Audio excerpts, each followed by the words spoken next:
स्वागत है आपका विज्ञान वृक्ष पर, जो बीएससी के स्टूडेंट्स और एस्पायरिंग स्कॉलर्स के लिए ज्ञान और सफलता का एक अनोखा साथी है। हेलो एवरीवन, विज्ञान वृक्ष में आप सभी का एक बार फिर से स्वागत है। हम लोगों ने ऑर्गेनोमेटेलिक कंपाउंड्स अपने बहुत सारे कवर किए थे टॉपिक्स, जिसमें से हम लोगों ने शुरू कर दिया था फेरोसिन, जो कि एक पार्ट होता है मेटेलोसिन का। आपको बताया था ब्रॉडली हम लोग मेटेलोसिन पढ़ते हैं, उसमें अगर मेटल के नाम पे अगर हमारा Fe ग्रुप प्रेजेंट होगा तो हम उसको फेरोसिन बोलेंगे। और हमारे सिलेबस में पूरा फेरोसिन है, तो हम उसकी प्रिपरेशन की बात, उसकी इंट्रोडक्शन की बात, और कोई भी ऑर्गेनोमेटेलिक शुरू करने से पहले हम लोग उसका इंट्रोडक्शन देखते हैं, देन उसका प्रिपरेशन देखते हैं, फिर उसकी प्रॉपर्टीज देखते हैं, फिर एप्लीकेशन टाइप का देखते थे। तो सिमिलरली हम लोगों ने जब फेरोसिन शुरू किया तो वहां पर हम लोगों ने इंट्रोडक्टरी पार्ट पढ़ा, देन हम लोगों ने उसकी प्रिपरेशंस पढ़ी, फिर उसके बाद हम प्रॉपर्टीज पढ़ रहे थे। प्रॉपर्टीज मैंने बताया था, it have a very similar reactions like benzene because both are aromatic. Ferrocene कैसे बनता है? जब भी कोई साइक्लोपेंटाडाइन मतलब सीपी ग्रुप जो होता है उससे कोई मेटल लिंक होगा तो उन स्पीसीजेस को हम लोग मेटालोसिन्स में कंसीडर करते हैं, नाम ही मेटालोसिन्स। अब होता क्या है, जब भी हम बात कर रहे थे प्रिपरेशंस की, वहां सारी प्रॉपर उनकी रिएक्शंस देखे थे कैसे कैसे हम प्रिपेयर कर सकते हैं। बात कर रहे थे रिएक्शंस की। रिएक्शन में मैंने बताया था जैसे बेंजीन हमारी न्यूक्लियोफिलिक होती है, उसी तरह से साइक्लोपेंटाडाइन हमारी एरोमेटिक होती है, 6 पाई इलेक्ट्रॉन होते हैं, 5 हेप्टिसिटी होती है। उसके बिहाफ पे हम लोगों ने रिएक्शंस देखी थी। जैसे बेंजीन हमारी इलेक्ट्रोफिलिक रिएक्शन देता है, सिमिलरली यहाँ पर भी हमको इलेक्ट्रोफिलिक रिएक्शंस देखने को मिलेंगी। और हमारी जो साइक्लोपेंटाडाइन है वो एज ए न्यूक्लियोफाइल की तरह एक्ट कर रही थी। हम लोगों ने काफी सारी पढ़ी थी। सबसे पहले एसाइटिलेशन टाइप की पढ़ी थी, सल्फोनेशन पढ़ी थी, और भी बहुत सारे पढ़े थे, जिसमें मर्क्यूरेशन रिएक्शन थी, फ्रीडल क्राफ्ट एल्काइलेशन थी, और फ्रीडल क्राफ्ट एसाइलेशन थी, जिसकी मैकेनिज्म के साथ हमने आपको समझाया था। अब हम बात कर रहे हैं, उसी सीरीज में थोड़ा आगे बढ़ेंगे कि कौन कौन सी और प्रॉपर्टी शो कर सकता है, पहली चीज। दूसरी बात, अब इसकी स्ट्रक्चर और बॉन्डिंग, जो कि हम लोग हर बार किसी भी कंपाउंड की पढ़ते हैं, अगर ये प्रॉपर्टीज हो रही हैं तो उसके पीछे इसकी स्ट्रक्चरल प्रॉपर्टीज या इसकी बॉन्डिंग बिहेवियर ही डिटरमाइन करता है कि मतलब ऐसा बॉन्डिंग रही होगी तो इसकी ये कैरेक्टरिस्टिक है। तो इंट्रोडक्शन, फिर प्रिपरेशन कैसे सकता है, फिर प्रॉपर्टी क्या क्या शो कर रहा है, और प्रॉपर्टी शो करने का कारण क्या है, इसी में हम पढ़ते हैं स्ट्रक्चर और बॉन्डिंग। तो पहले आज अभी एप्लीकेशन मतलब इसकी प्रॉपर्टीज पढ़ रहे हैं, इनको कंप्लीट करने के बाद हम स्ट्रक्चर शुरू करेंगे। बात करते हैं नाइट्रेशन रिएक्शन। आपको पता है नाइट्रेशन जब हम बेंजीन के ऊपर करते हैं तो नाइट्रेशन वर्ड का मतलब है NO2 ग्रुप का एडिशन। और NO2 अभी थोड़ी देर पहले बताया था कि जो हम ये रिएक्शंस पढ़ते हैं साहब, यहाँ पे सारी कौन सी पढ़ रहे हैं? Electrophilic reactions. मतलब हमारा कोई इलेक्ट्रोफाइल होगा वही आएगा। नाइट्रेशन वर्ड में ही हमको पता चल रहा है कि नाइट्रो ग्रुप का एडिशन होगा, और आपको स्पीसीज कौन सी देखने को मिलेगी? NO2 पॉजिटिव, जिसका कहाँ पे हमको साइक्लोपेंटाडाइन पे रिएक्शन करानी है। लेकिन जैसे हम लोग डायरेक्ट करा देते थे बेंजीन पर, वो यहाँ नहीं कराते हैं। क्यों नहीं कराते हैं? देखिए, बेंजीन में जो नाइट्रेशन होती थी तो नाइट्रेशन के लिए लेते थे आप HNO3, लेकिन HNO3 अकेले नहीं लेते थे, याद करिए, साथ में उसके लिखते थे concentrated H2SO4। Concentrated H2SO4 plus HNO3 मिलकर ही हमको नाइट्रेशन रिएक्शन देती थी, जहां पे NO2 पॉजिटिव ग्रुप जाके हमारा लिंक होता था। वही सिमिलर कंडीशन अगर यहां पे रखते हैं तो होता क्या है, जो हमारी फेरोसिन है वो क्या होती है? ऑक्सीडाइज हो जाती है। ऑक्सीडाइज होने का मतलब आपको बताया था बेसिक्स। इंटर क्लास में आप 10+2 में, बहुत सारी इंटरमीडिएट में अलग अलग डिफिनेशन पढ़ते हैं, लेकिन जैसे ही आप ग्रेजुएशन में आते हैं, पोस्ट ग्रेजुएशन में आते हैं, वहां पे हमारी डिफिनेशन चेंज हो जाती है। और हाइड्रोजन और ऑक्सीजन के एडिशन नहीं, हम इलेक्ट्रॉन के बेसिस पे पढ़ते हैं। और इलेक्ट्रॉन के बेसिस पे क्या होता है कि कभी भी कोई स्पीसीज इलेक्ट्रॉन डोनेट करे या निकाल दे अपने से, तो वहां पर उसका ऑक्सीडेशन होता है। कई बार मैंने पीछे भी बताया है, जैसे सोडियम होता है, इलेक्ट्रॉन निकाल देता है तो उसका ऑक्सीडेशन हो जाता है। Na से Na पॉजिटिव में होना ऑक्सीडेशन होता है। रिडक्शन क्या होता है? जब कोई भी न्यूट्रल स्पीसीज एक इलेक्ट्रॉन ले लेती है तो वो उसका रिडक्शन होता है। जैसे क्लोरीन न्यूट्रल है, Cl है, और जैसे ही एक इलेक्ट्रॉन लेते हैं तो क्लोरीन निगेटिव में जाता है, जिसकी वजह से हम बोलते हैं क्लोरीन का रिडक्शन हुआ है। ऑक्सीडेशन होने में ऑक्सीडेशन स्टेट इंक्रीज होती है और रिडक्शन होने में ऑक्सीडेशन स्टेट डिक्रीज होती है। Cl के लिए हमारी न्यूट्रल में 0 होती है, जैसे ही Cl माइनस होता है तो यहाँ माइनस में आ जाती है, तो जीरो से नीचे जा रहा है मतलब ऑक्सीडेशन स्टेट डिक्रीज हुई, और इसी को ही हम बोलते हैं रिडक्शन। सोडियम के केस में यहाँ तो जीरो है क्योंकि न्यूट्रल है, लेकिन जैसे ही Na पॉजिटिव बना तो जीरो से +1 होना, सिंपल सी चीज है, ऑक्सीडेशन स्टेट बढ़ रही है तो इसे ऑक्सीडेशन बोलते हैं। जो हमारे पास इलेक्ट्रॉन डेंसिटी इसके पास बहुत ज्यादा, हम लोग पढ़ते यही तो पढ़ते हैं कि इसके पास इलेक्ट्रॉन डेंसिटी बहुत ज्यादा है फेरोसिन के पास, इन कंपैरिजन टू बेंजीन से भी ज्यादा। Benzene have each carbon with 1 electron, but in case of ferrocene each carbon of ferrocene have 1.5 electron density। कैसे? क्योंकि 6 इलेक्ट्रॉन है, 5 ही एटम है, तो 1.2 सबके पास होगा। बेंजीन में 6 ही इलेक्ट्रॉन 6 ही कार्बन, इसलिए एक एक होता है। तो यहाँ पे क्या होता है, ferrocene get immediately oxidized to ferrocenium ion. आपको कोऑर्डिनेशन पढ़ाया था, मैंने ही बताया था वहां पे कि जब भी कोई हमारा केटायन होता है वहां पे IUM का वर्ड का यूज करते हैं, ईएम का। जैसे हम लोग सिंपल बोलते हैं अमोनियम सॉल्ट, तो NH4 पॉजिटिव होता है तो इसीलिए उसका नाम अमोनियम होता है। सिमिलरली जब भी कोई निगेटिव मेटल हो जाता है, उसकी स्टेट निगेटिव हो जाता है, तो उसके आगे वर्ड यूज करते हैं लास्ट में तो उसको क्या यूज करते हैं, ATE8। जैसे प्लेटिनेट, फेरेट, इस तरह के वर्ड यूज करते हैं। यहाँ EM है मतलब पॉजिटिव फॉर्म में हो जाए, और पॉजिटिव हो क्यों रहा है, ऑक्सीडेशन हो रहा है। अभी सोडियम वाला मैंने एग्जाम्पल बताया, Na से Na+ ऑक्सीडेशन होता, उसी तरह Fe से Fe+ में जाएगा, दैट मींस ऑक्सीडेशन होगा तो हमारा EM आ जाएगा। जहां पे फेरोसिन था फेरोसीनियम हो जाएगा। FeC5H5 का होल ट्वाइस पॉजिटिव, ये रहा पॉजिटिव, कॉम्प्लेक्स के ऊपर पॉजिटिव मतलब Fe मेटल के ऊपर positive. During nitration as a result it can not be directly nitrated, मतलब फेरोसिन को आप डायरेक्टली नाइट्रेट नहीं कर सकते हैं, जैसे कि बेंजीन में किया था। बेंजीन में कॉन्सेंट्रेटेड H2SO4 HNO3 लिया, 60 डिग्री हीट किया, नाइट्रो ग्रुप बेंजीन में जाके लग गया। ये रिएक्शन हम लोग पढ़ते रहते हैं, ऐसे करके होती है। यहाँ पे H2SO4 ऊपर लिखते हैं, HNO3 लिखते हो आप, ठीक है, कुछ बहुत टेम्परेचर दे देते हो, उसके बाद यहाँ पे ये मान लीजिए बेंजीन आपकी बना दी, और जैसे ही बेंजीन बना दी तो NO2, इसी को ही नाइट्रेशन रिएक्शन NO2 है, इसी को नाइट्रेशन बोलते हो। बट यहाँ पे ये नहीं होगा, यहाँ पे हमारा फेरोसीनियम में कन्वर्ट हो जाएगा। और अगर कहेंगे सर ऐसे कैसे, हमें तो नाइट्रो ग्रुप चाहिए फेरोसिन पे, तो वो मिलेगा। बट यहाँ पे एक वर्ड देखिए लिखा गया है, यहाँ पे एक वर्ड लिखा गया है कि यहाँ पे डायरेक्टली नाइट्रेटेड नहीं होता है, इसका मतलब इनडायरेक्टली नाइट्रेटेड होता है। इनडायरेक्ट हम लोग कर सकते हैं, तो यहाँ पे आगे हम करेंगे, कैसे करते हैं वो मैं बताऊंगा आपको। फोर्थ हमारी 7th रिएक्शन क्या है, जो रिएक्शंस पढ़ रहे हैं, रिएक्शन विद एल्काइल लिथियम। अब आप एल्काइल लिथियम ऑर्गेनोमेटेलिक्स कंपाउंड में ऑर्गेनो लिथियम कंपाउंड्स पढ़े, वहां रिएक्शन भी पढ़े थे बहुत सारी। तो आप बताइए जब LiR, यही तो है हमारा ऑर्गेनो लिथियम कंपाउंड, ये मान लीजिए CH3 Li। अब ये ऑर्गेनो लिथियम कंपाउंड है, तो we know that Li have positive charge और कार्बन हैव निगेटिव चार्ज, और यहां से कभी भी कार्बन के ऊपर निगेटिव चार्ज होगा तो उसको आप क्या बोलते हो, न्यूक्लियोफाइल बोलते हो, न्यूक्लियोफिलिक टाइप का। अब ये जो न्यूक्लियोफिलिक टाइप है ये क्या करेगा, यहां पर प्रॉब्लम क्या आती है, यहां से जो हमारी बेंजीन है, मैंने यहां पे लिखा हुआ देख लीजिए, N ब्यूटाइल लिथियम में ये पॉजिटिव और ये निगेटिव।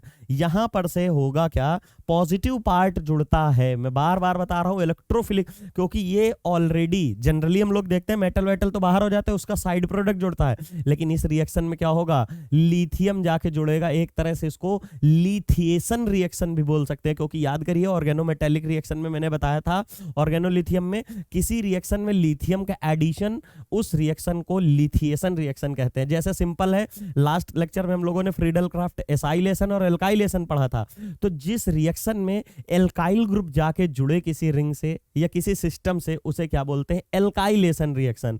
तो किसी सिस्टम से लिथियम जाके जुड़े, उसे क्या बोलोगे, लिथिएशन। सिमिलरली ये हमारा कैसे, हम लोग बार बार बात कर रहे हैं, ये तो हमारा न्यूक्लियोफिलिक है, इसका मतलब ये ब्यूटाइल ग्रुप थोड़ी रिएक्शन करने जाएगा, because both have a same charge, और सेम चार्ज रिपल्सन करते हैं। अट्रैक्शन किसका होगा, पॉजिटिव और निगेटिव का।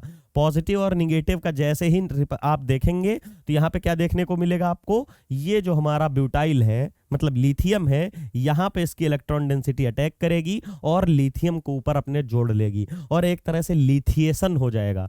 यहाँ पे मोनो सब्स्टिट्यूटेड है, ये डाई सब्स्टिट्यूटेड है, वो डिपेंड करता है वहाँ पे एक्सेस कितनी है, कंसंट्रेशन कितनी ली गई है या कितनी टाइम के लिए रिएक्शन को छोड़ा गया है।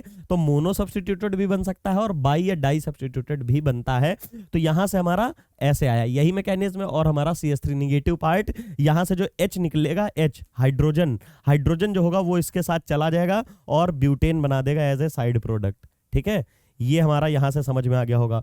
तो अब ये जो बना हुआ है ना, इसका एक्सटेंसिवली यूज होता है, बहुत ज्यादा यूज होता है। मतलब जितनी हम सारी रिएक्शंस पढ़ के आए हैं वो यहां से कंप्लीट हो जाएंगी, यहीं से हम सारे प्रोडक्ट बना सकते हैं। एक बार फिर से, वो सारे डायरेक्ट मेथड होते थे, एक ये अल्टरनेटिव मेथड है कि सबसे पहले फेरोसिन पे हम लिथिएशन रिएक्शन कराएं या एल्काइल लिथियम बनाएं और आपको ये स्पीसीज एज ए क्या मिल जाएंगी, सबस्ट्रेट।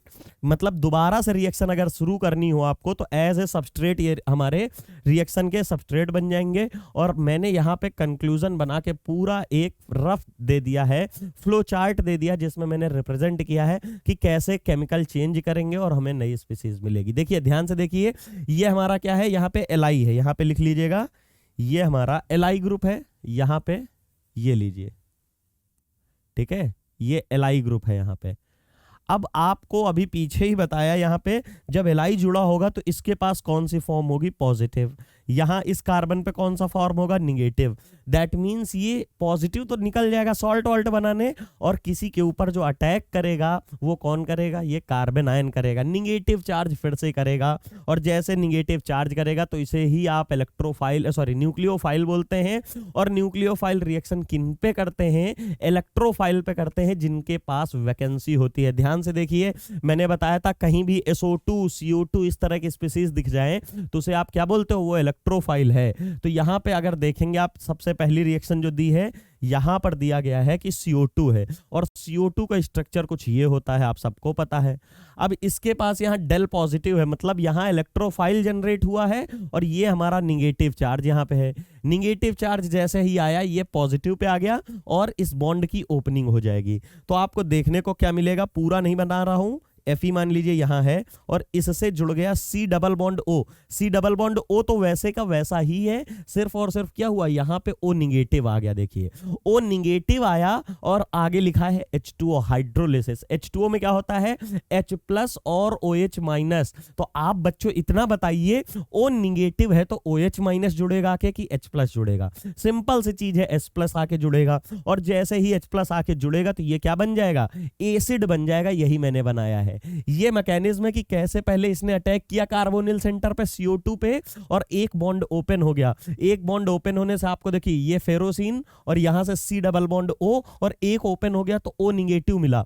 O निगेटिव मिला तो ये हमारी कॉम्प्लेक्स बना। नीचे भी एक फेरोसिन होगी, मतलब CP ग्रुप होगा। जैसे ही ये होगा तो अगले स्टेप में हमारा पड़ा है H2O, और H2O में दो पार्ट होते हैं, एक H प्लस होता है, एक OH माइनस होता है। यही होता है, हमेशा इसी में टूटता है, डिसोसिएट। तो अब यहाँ पे जरूरत किसकी है, निगेटिव है तो आएगा कौन, पॉजिटिव। पॉजिटिव आएगा तो आपको एसिड बनते दिखेगा, जो कि मैंने आपके सामने बना दिया। ये मैकेनिज्म थी, अगर आपको ड्रॉ करनी हो तो आप ड्रॉ कर सकते हैं। सिमिलरली अगर आप बात करते हैं यहाँ पे आगे इसके लिए, तो इसको तो रेज कर देता हूं पहले पूरा, ये लीजिए पूरा हट गया है। यहाँ पे इतना मैंने कर दिया, होगा क्या, ये तो हमने एक रिएक्शन देख लिया। अब N2O4 क्या है, N2O4 में जब आप देखने जाते हैं तो आपको देखने को मिलता है NO के दो फॉर्म होंगे। यहाँ पे आप देखिएगा, जो NO2 N2O4 के लिए आप बात करते हैं तो यहाँ पे NO2 पॉजिटिव NO2 निगेटिव के फॉर्म में प्रेजेंट होते हैं। कैसे प्रेजेंट होंगे, NO2 पॉजिटिव और NO2 निगेटिव, ये वाली फॉर्म इसकी एग्जिस्ट करती है। और ये फॉर्म एग्जिस्ट करती है तो निगेटिव तो हमें चाहिए नहीं। क्यों नहीं चाहिए, क्योंकि नाइट्रेशन कराना है, हम वो लेंगे जो कि इलेक्ट्रोफिलिक होगा। सिंपल सी चीज है, इससे हमें क्या मिलेगा, हमको यहां से ये प्राप्त होगा NO2 पॉजिटिव। ठीक है। NO2 पॉजिटिव जो है यही NO2 पॉजिटिव का इंसर्शन हो जाएगा, क्योंकि हम डायरेक्ट अगर कंसंट्रेटेड HNO3 या H2SO4 के साथ मिला के जो रिएक्शन करते हैं वो करते हैं, तो उसकी वजह से ऑक्सीडेशन हो जाता है। स्ट्रॉन्ग एसिड है, ऑक्सीडाइज करा देते हैं। लेकिन इस तरह का केमिकल लोगे N2O4 जो कि एसिड एसिड नहीं है, स्ट्रॉन्ग एसिड नहीं है, स्ट्रॉन्ग एसिड नहीं है, तो यहाँ पे हमारा ऑक्सीडेशन नहीं होगा। ऑक्सीडेशन नहीं होगा तो सिंपल NO2 ऐड हो जाएगा। तो वहां पे हम डायरेक्टली जिस मेथड से बेंजीन के लिए बनाते थे यहाँ पे तो नहीं बना पाए, लेकिन इनडायरेक्टली इस मेथड से बना लिए और हमें देखिए यहाँ पे मिल गया। अभी लास्ट लेक्चर में यहाँ पे बताया मैंने कि यहाँ पे डायरेक्टली नहीं बना सकते हैं, can not be directly nitrated, मतलब फेरोसिन डायरेक्टली नहीं नाइट्रेट होती है, लेकिन इस मेथड से होगी। क्यों? क्योंकि देखिए ये खाली रिएक्शन होती तो ठीक है, लेकिन ये ऐसे होती नहीं। फेरोसिन को आपने पहले लिथिएटेड कराया है, मतलब पहले आपने ये रिएक्शन करा के ये प्रोडक्ट बनाया और इसमें आपने N2O4 डाला है। अगर उसी में सीधा N2O4 डाल देते तो आपको कुछ और प्रोडक्ट मिलता। मतलब यहाँ पे डायरेक्ट नहीं बोला गया है, इनडायरेक्ट हो जाएगा। शायद ये आपको समझ में आया होगा। तो यहाँ से हमारा N2O4 H3PO4 और टमेडा। टमेडा क्या होता है? टेट्रा मिथाइल इथाइलिन डाइअमीन, मतलब CH2N और इससे निकलता है CH3 और ये भी CH3, ये भी CH3। ये स्ट्रक्चर होता है टेट्रा मिथाइल इथाइलिन। ये हमारा इथाइलिन है, देखिए ये इथाइलिन डाइअमीन दो NH ग्रुप है, मतलब N ग्रुप है, एमाइन ग्रुप है, उससे हमारा बन जाएगा टेट्रा मिथाइल डाइअमीन, जो कि आपके सामने ये इरेज कर देता हूँ। स्ट्रक्चर मैंने इसलिए बना दिया जिसमें आपको पता चले टमेडा क्या है।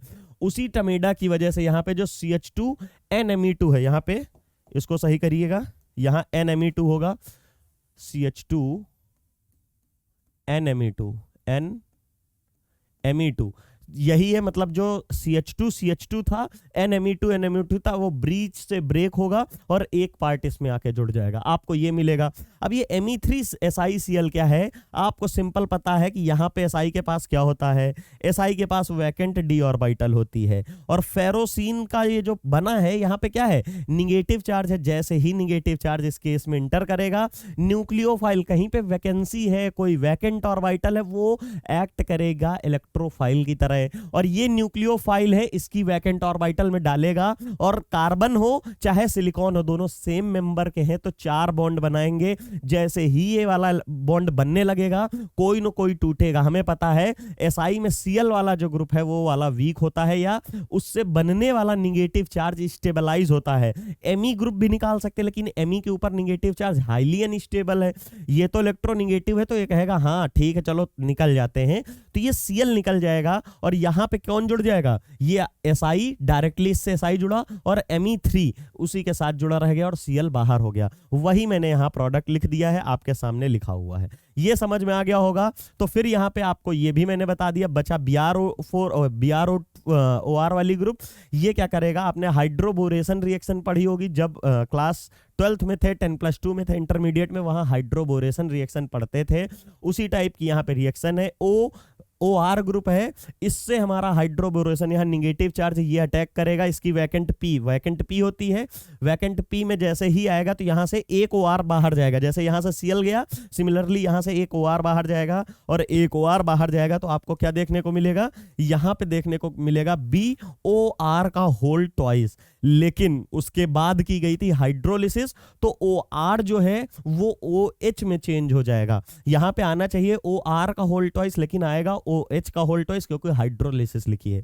सिमिलरली उसके बाद HgOAc का होल ट्वाइस LiCl दिया है, जिस रिएक्शन को लास्ट लेक्चर में ही हम लोगों ने पढ़ा था, मर्क्यूरेशन रिएक्शन। इसमें क्या होता है? यहां से हमारा अटैक होगा और एक OAc ग्रुप क्या करता था? रिमूव हो जाता था निगेटिव चार्ज लेके। एक OAc ग्रुप निकल जाएगा निगेटिव चार्ज लेके और यहां से Cl आ जाएगा, तो HgCl टाइप का कंपाउंड देखने को मिलेगा। मतलब पहले HgOAc बनेगा, फिर LiCl अटैक कर देगा, तो फिर से दूसरा OAc ग्रुप निकलेगा। वहां पे Hg के साथ कौन जुड़ जाएगा? जाएगा, Cl जुड़ जाएगा।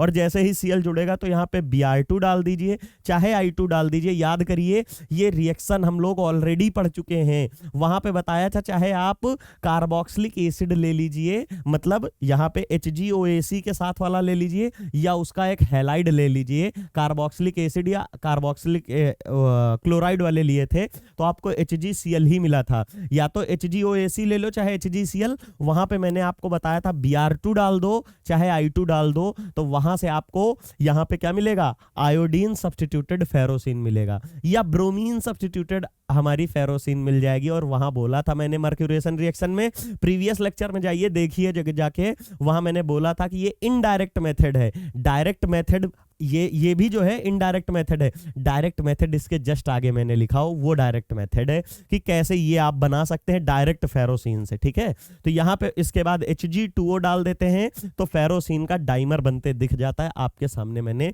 सारी रिएक्शन कंक्लूड कर दी है एक ही पेज में, आप इसको नोट कर सकते हैं।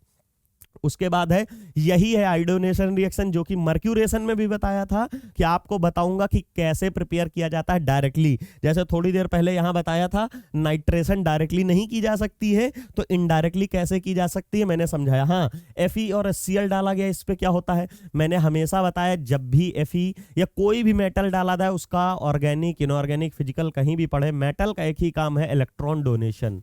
इलेक्ट्रॉन डोनेशन करेगा तो ये जो हमारा NO2 ग्रुप है जो कि ऑक्सीडाइज है, इसका काम क्या होता है, इलेक्ट्रॉन कोई देगा। कोई इलेक्ट्रॉन अगर कोई दे रहा है तो ये तो ऑक्सीडाइज होगा, इससे नहीं मतलब है, लेकिन जो ले रहा होगा वो क्या होगा, उसका तो रिडक्शन होगा। इसीलिए कहते हैं जहां भी कहीं पे मेटल दिखे तो वहां पे ऑक्सीडाइज ग्रुप को रिड्यूस कर दो, बस ग्रुप बन गया। NO2 को NH2 कन्वर्ट कर दो, ये इसका रिडक्शन रिएक्शन है। क्योंकि प्रेजेंस ऑफ FeHCl, कभी भी मेटल प्रेजेंट हो दैट मींस वहां रिडक्शन करा रहा होगा। रिडक्शन क्यों, क्योंकि मेटल तो इलेक्ट्रॉन देगा और जो स्पीसीज होगी वो लेगी, तभी तो मेटल दे रहा होगा, इसीलिए यहां पे ये इसका रिडक्शन करा रहा है। सिमिलरली अब यहां पे जब हम पढ़े हैं कि इनडायरेक्ट मर्क्यूरेशन जब पढ़े थे तब भी पढ़े थे हम कैसे बना सकते हैं आयोडीन सब्स्टिट्यूट या ब्रोमीन सब्स्टिट्यूटेड अपना फेरोसिन, और अभी जस्ट पढ़े कि ये वाला HgOAC वाला जो इससे कैसे बना सकते हैं। लेकिन अब हम डायरेक्ट मेथड पढ़ेंगे, उसमें क्या है, ferrocene react with I2 to give a ferrocenium ion. Ferrocenium ion कैसे, जैसे ही I2 के साथ रिएक्शन करता है तो ये इसका एक इलेक्ट्रॉन अब्स्ट्रैक्ट कर लेता है और कलर भी चेंज हो जाता है। ये कलर कैसे चेंज होता है यहाँ पे मैंने लिख दिया, it is important to note that oxidation of orange. Starting में मैंने बताया था फेरोसिन किस कलर का होता है, ये हमारा ऑरेंज कलर का होता है। अब ये ऑरेंज कलर का मतलब Cp2Fe फेरोसिन जो है वो किस में चेंज हो जाएगा, डीप ब्लू उसमें चेंज हो जाएगा। इसको क्या बोलोगे, ये ऑरेंज से डीप ब्लू में चेंज हुआ। रीजन क्या है, क्योंकि ये वाला जो है डायामैग्नेटिक है, ये वाला डायामैग्नेटिक है और वो वाला पैरामैग्नेटिक है। एक इलेक्ट्रॉन निकलने से यहाँ ये डायामैग्नेटिक से पैरामैग्नेटिक में चेंज हो जाएगा। ये शायद डाया और पैरा आपको नहीं समझ में आया होगा, लेकिन अभी हम जस्ट डिस्कस कर देंगे। नेक्स्ट टॉपिक यही है कि कैसे स्ट्रक्चर और बॉन्डिंग से पता करेंगे कौन सा डायामैग्नेटिक है और कौन सा पैरामैग्नेटिक है। इट इज रिवर्सिबल प्रोसेस, मतलब इससे इसमें कन्वर्ट होना और इसका वापस से इसमें कन्वर्ट होना रिवर्सिबल प्रोसेस है और एक्सटेंसिवली यूज किया जाता है इलेक्ट्रोकेमिस्ट्री में, क्योंकि इलेक्ट्रोड पोटेंशियल के लिए वहां पे निकालने के लिए काफी काम आता है। शायद ये आपको समझ में आ गया होगा। इसको देख लेते हैं। ये जो हमारा पैरामैग्नेटिक ये स्ट्रक्चर वाली चीजें हैं वो जस्ट अभी हम अपना कवर करेंगे। तो हम लोग स्ट्रक्चर ऑफ फेरोसिन अब पढ़ेंगे, पूरी प्रॉपर्टीज अपनी कवर कर ली हैं। अब बात करेंगे structure of ferrocene. Ferrocene discovered in 1951 मैंने बताया था। मोस्टली हम अपने ऑर्गेनोमेटेलिक कंपाउंड्स की जो अच्छे अच्छे कंपाउंड बने हैं, जिनकी रिएक्शंस देखी जा रही है इंडस्ट्रीज में, डे टू डे लाइफ में, लैब वगैरह में, वो 1940 टू लेके 1970 के बीच में ही हुई हैं। यहाँ पे पेंसन एंड कीले जो साइंटिस्ट थे उन्होंने, ये तो पहले ही बता चुका हूं मैं कि इन्होंने की थी। उसके बाद जो फेरोसिन होता है उसके पास कौन सा स्ट्रक्चर होता है, सैंडविच स्ट्रक्चर। ऑलरेडी डिस्कस कर चुके हैं सैंडविच स्ट्रक्चर क्या होता है। दो ब्रेड्स के बीच में हम लोग काफी सारी चीजें रखते हैं, चीज वगैरह लगाते हैं और उसी को सैंडविच बोलते हैं। जनरली ये भी बोल सकते हैं बर्गर में जैसे हम लोग एक जो बन होता है, बन का हाफ पार्ट ऊपर काट के हाफ पार्ट नीचे और बीच में आलू टिक्की रखते हैं, प्याज रखते हैं, टमाटर रखते हैं, सब रखते हैं, वही हमारा होता है। उसी तरह दो सीपी के बीच में Fe बीच में दबा होता है। जैसे बन देखिए एकदम फ्लैट होता है, मतलब होता तो ऊपर है लेकिन एक स्पेस ऐसी होती ना, यहाँ पे ऐसे होगा तो ऐसे, लेकिन यहाँ पे तो फ्लैट होगा ना। सिमिलरली नीचे वाला पार्ट भी ऐसे होगा लेकिन बीच में फ्लैट होगा, इसके बीच में यहाँ पे दबा, देखिए दोनों एक ही तरह नहीं, ये भी फ्लैट है क्योंकि एरोमेटिक आपको पता, जैसे एक पेपर आपका होता है प्लेन पेपर, उसी तरह ये भी सीपी देखने को मिलेगी। इसमें कुछ और नहीं है क्योंकि ये एकदम प्लेनर होता है। सिमिलरली ये जो है ये स्पेस के बीच में ये हम ऑली को टिक्की कर देते हैं। सिमिलरली यहाँ पे भी हमारा Fe जो है सैंडविच्ड रहता है। Which is iron atom lies in between two planar cyclopentadienyl rings, ठीक है। Since planes of the rings are a planar, जो इनकी मतलब पूरा प्लेनैरिटी है वो प्लेनर ही है। The carbon atom are equidistant from the iron atom, मतलब क्या कह रहा है। अब देखिए यहाँ पे अगर मैं आपको बात कर रहा हूँ, एग्जांपल लीजिए, ये मेरे मान लीजिए 1 2 3 4 5 कार्बन ऐसे ही समझ लीजिए, ये 5 कार्बन है, ये 5 कार्बन ऐसे हैं। अब यहाँ से Fe ये है हमारा। अब देखिए जब ये यहीं पे हैं और ये सारे प्लेन में हैं तो ये हमारा एक जगह पे है, तो यहाँ से इनके बीच की जो डिस्टेंस होगी वो सेम होगी कि नहीं। मतलब कहने का क्या है, ये देखिए यहाँ से इसको कहने का मतलब ये है, ये लीजिए अगर यहाँ पे Fe है, अब इस Fe के लिए क्या है, सारे बराबर में, क्योंकि हमें पता है ये सारे बॉन्ड तो बराबर ही हैं क्योंकि रेजोनेंस हो रही है, और रेजोनेंस के होने की वजह से ही हमें क्या देखने को मिलती है, सारे बॉन्ड बराबर हो जाते हैं। ये लीजिए, इसको अगर मैं कलर से दिखा दूंगा तो आपको बेटर शायद समझ में आ जाएगा। ये सारी डिस्टेंसें बराबर हो जाएंगी, ये लीजिए, ठीक है। यहां से सारी डिस्टेंसें हमारे आयरन के साथ की बराबर हो गई हैं। मतलब इसी के लिए वर्ड यूज किया है कि सारे कार्बन जो हैं इक्वी डिस्टेंस होते हैं। एक कार्बन यहाँ है, एक कार्बन यहाँ है।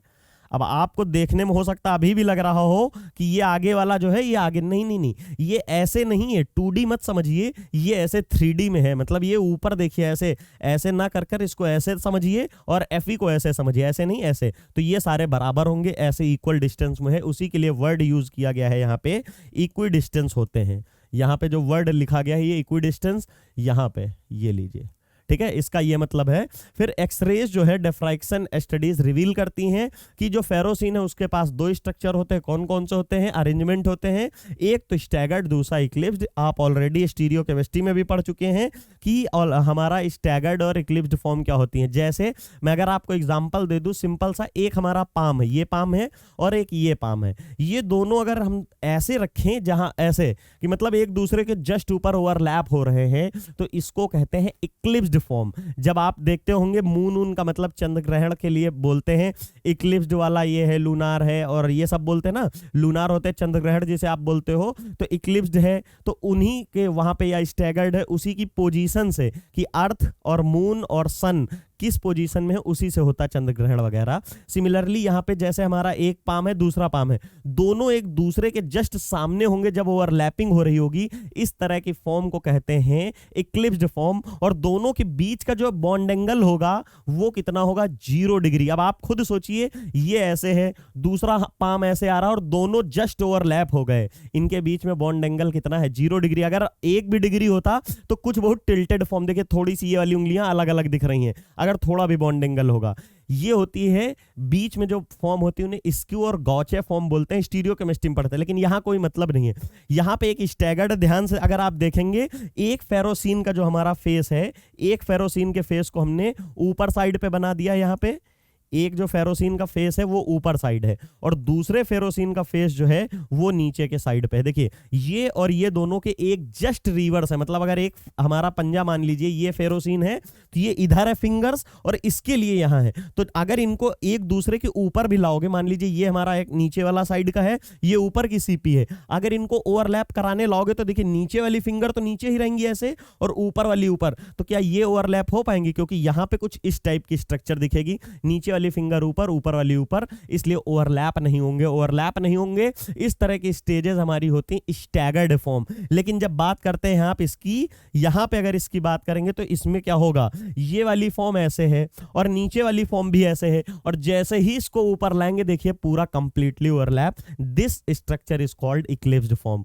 शायद ये समझ में आ गया होगा। इक्लिप्स्ड के और मेन यही दो होते हैं। इनकी हम पढ़ लेते हैं कहां पे कब कौन एग्जिस्ट करता है। यहां पे लिखा गया gas phase structure of ferrocene is eclipsed. क्यों? क्योंकि गैस फेज में हमें पता है मॉलिक्यूल्स जो होते हैं उनकी गैस फेज में बहुत दूर दूर होते हैं। तो दूर दूर जब होंगे तो उस फॉर्म में क्या होगा, यहां पे दूर दूर होने से फायदा क्या होगा, अभी जैसे पीछे वाले में देखिए, यहां पे नेक्स्ट में दिखाई देता हूं, यहां पे बना के आपको, अगर ये लीजिए, ठीक है।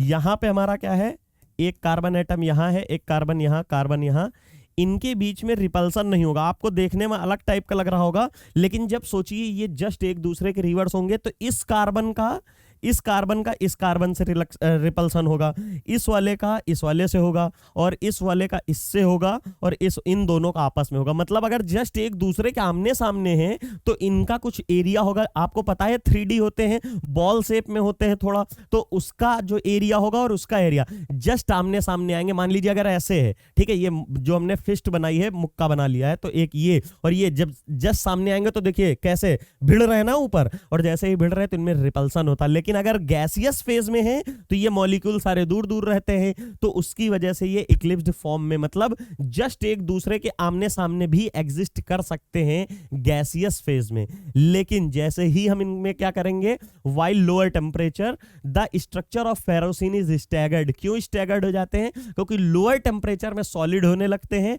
और सॉलिड होते ही फिर जब आमने सामने होंगे जितने मॉलिक्यूल, क्योंकि लो टेम्परेचर कर रहे हैं, क्लोज पैकिंग होती है, जितना लोअर टेम्परेचर करोगे और क्लोज, तो उनमें रिपल्सन होने लगेंगे। तो वो कहेगा भाई हम ऐसे तो नहीं रह पाएंगे, चलो टिल्ट कर लेते हैं। वो क्या करेंगे, जस्ट ऐसे उल्टा हो जाएंगे, मतलब एक ऊपर एक नीचे हो जाएगा, तो क्या होगा, रिपल्सन मिनिमाइज हो जाएगा। इसलिए गैस फेज में तो इक्लिप्स्ड में एग्जिस्ट कर सकते हैं, कोई प्रॉब्लम नहीं है क्योंकि रिपल्सन ही नहीं। लेकिन जैसे ही लोअर टेम्परेचर ले जाते हैं या सॉलिड फॉर्म होती है तो उसमें स्टैगर्ड फॉर्म ज्यादा स्टेबल होती है, क्योंकि वो जस्ट अपोजिट 180 डिग्री पे होते हैं। ये तो आपने स्टीरियो में भी पढ़ा है कि 99% केसेस में हमारे staggered form is more stable then eclipsed form.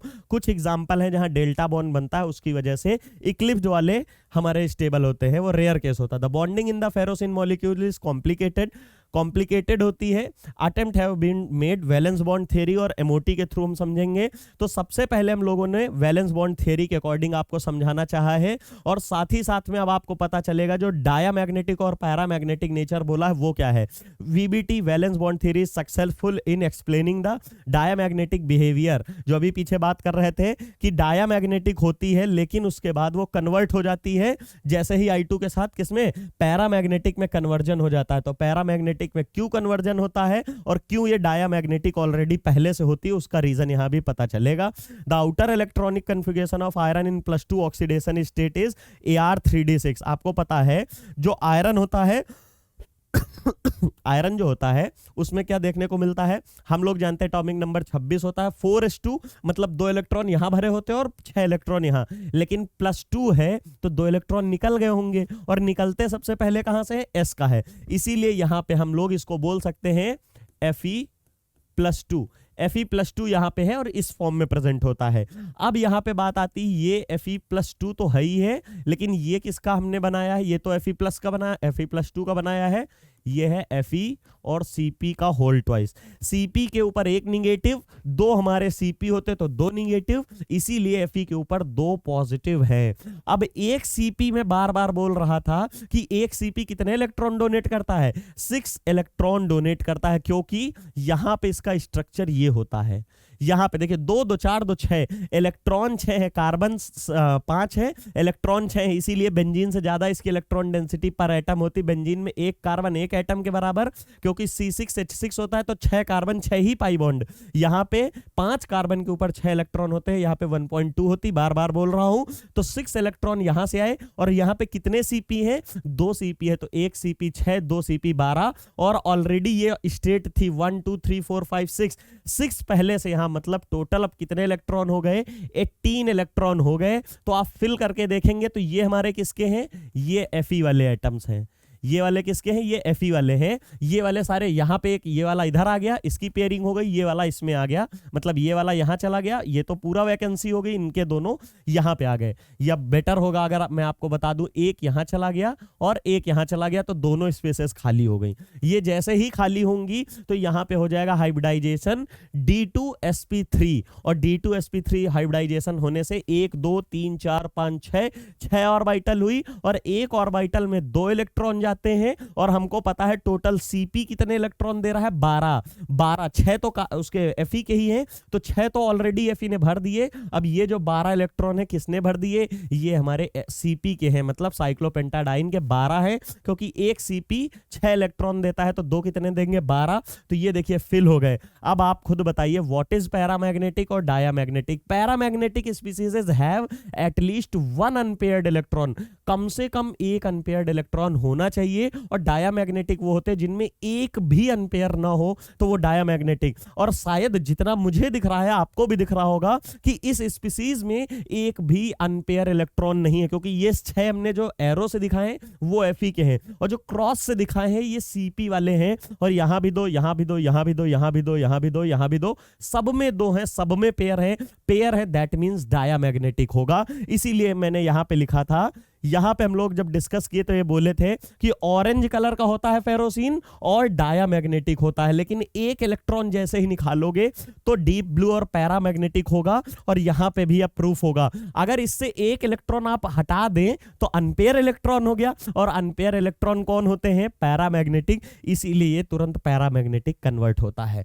In order to create 2d orbital for accommodating electron pair from the ligand, the 6 electron of iron atom are paired up in a 3 orbital। ये pair हो गए, देखिए 3 orbital में, ये बोला गया है।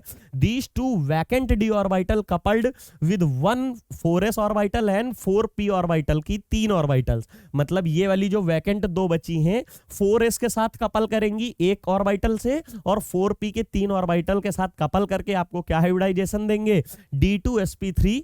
यहाँ पे d2sp3 hybridisation orbital which can accommodate. अब d2sp2 हाइब्रिडाइजेशन हुआ है तो इसमें यहाँ पे हमें क्या देखने को मिलेगा, यहाँ पे हमें देखने को मिलेगा कि जो 12 इलेक्ट्रॉन है लिगेंड से आए हैं वो कहाँ से आएंगे, वो इनमें फिल हो जाएंगे। और ये लिखा है कि एक साइक्लोपेंटाडाइन हमको 6 इलेक्ट्रॉन देता है। Similarly this formulation of a valence bond theory can explain satisfactorily the diamagnetic behaviour of ferrocene. यही मैंने बताया था कि अभी प्रूफ भी हो जाएगा VBT से कि ये डायामैग्नेटिक होता है, प्रूफ हो गया। यार there are no unpaired electron in the system, क्योंकि हमें पता है इस सिस्टम में अनपेयर्ड इलेक्ट्रॉन नहीं है, और we know that any system which do not have any unpaired electron they are diamagnetic। Paramagnetic at least 1 और मोर देन 1, चाहे जितने हो, लेकिन ये एटलीस्ट एक हमारा इलेक्ट्रॉन होना चाहिए, अनपेयर तभी होगा, लेकिन इसमें अनपेयर तो है नहीं, that's why ferrocene is diamagnetic. तो ये था VBT के according structure and bonding. Next class में सबसे मोस्ट इंपॉर्टेंट अपना टॉपिक शुरू करेंगे MOT ऑफ फेरोसिन, मतलब molecular orbital theory of ferrocene. Thank you so much.